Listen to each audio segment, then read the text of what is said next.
Middle east में जंग का खतरा बढ़ा।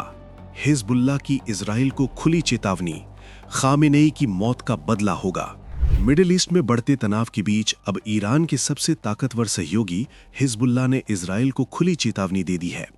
हिजबुल्लाह के प्रमुख नाइम कासिम ने कहा है कि उनका संगठन अब युद्ध के लिए तैयार है और समय आ गया है कि ईरान के supreme leader Ayatollah Ali Khamenei की मौत का बदला लिया जाए।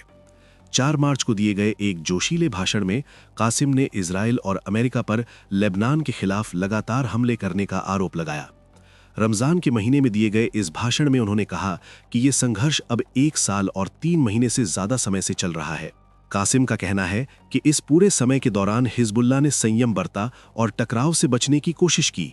उन्होंने कहा कि 27 नवंबर 2024 को हुए सीज फायर समझौते का हिजबुल्लाह और लेबनान सरकार ने सम्मान किया, लेकिन उनके मुताबिक इजराइल ने समझौते की हर शर्त का उल्लंघन किया। कासिम का दावा है कि पिछले 15 महीनों में हिजबुल्लाह ने जवाबी कार्रवाई से परहेज किया और कूटनीतिक रास्ता चुना ताकि लेबनान की सरकार देश की सुरक्षा की जिम्मेदारी निभा सके। लेकिन अब उनका कहना है कि सब्र की भी एक सीमा होती है। हिजबुल्लाह का आरोप है कि लेबनानी सेना के लितानी नदी के दक्षिण में तैनात होने के बाद भी इजरायली हमले जारी रहे। ये कदम क्षेत्र में तनाव कम करने के लिए उठाया गया था, लेकिन इसके बावजूद सीमा पर झड़पें और हमले रुक नहीं पाए। हिजबुल्लाह का दावा है कि इन 15 महीनों के दौरान लगभग 500 लड़ाके और नागरिक मारे गए, यानी औसतन हर दिन एक मौत। कासिम ने यह भी आरोप लगाया कि इस दौरान इजराइल ने 10,000 से ज्यादा बार लेबनान की सीमा का उल्लंघन किया। इनमें जमीन, समुद्र और हवाई क्षेत्र में घुसपैठ शामिल है। उन्होंने कहा कि इन आंकड़ों की पुष्टि संयुक्त राष्ट्र और लेबनानी सेना के रिकॉर्ड से होती है।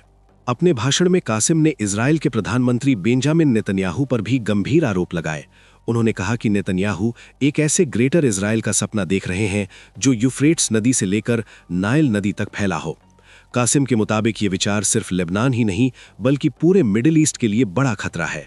उन्होंने कहा कि असली मुद्दा हिजबुल्लाह के हथियार या लेबनान की आंतरिक राजनीति नहीं है, बल्कि असली मुद्दा है इजराइल का कब्जा और लेबनान की संप्रभुता का बार बार उल्लंघन। इस चेतावनी के बाद मिडिल ईस्ट में पहले से ही चल रहे तनाव और बढ़ने की आशंका जताई जा रही है, क्योंकि अगर हिजबुल्लाह खुलकर युद्ध में उतरता है तो ये संघर्ष सिर्फ इजराइल और ईरान तक सीमित नहीं रहेगा।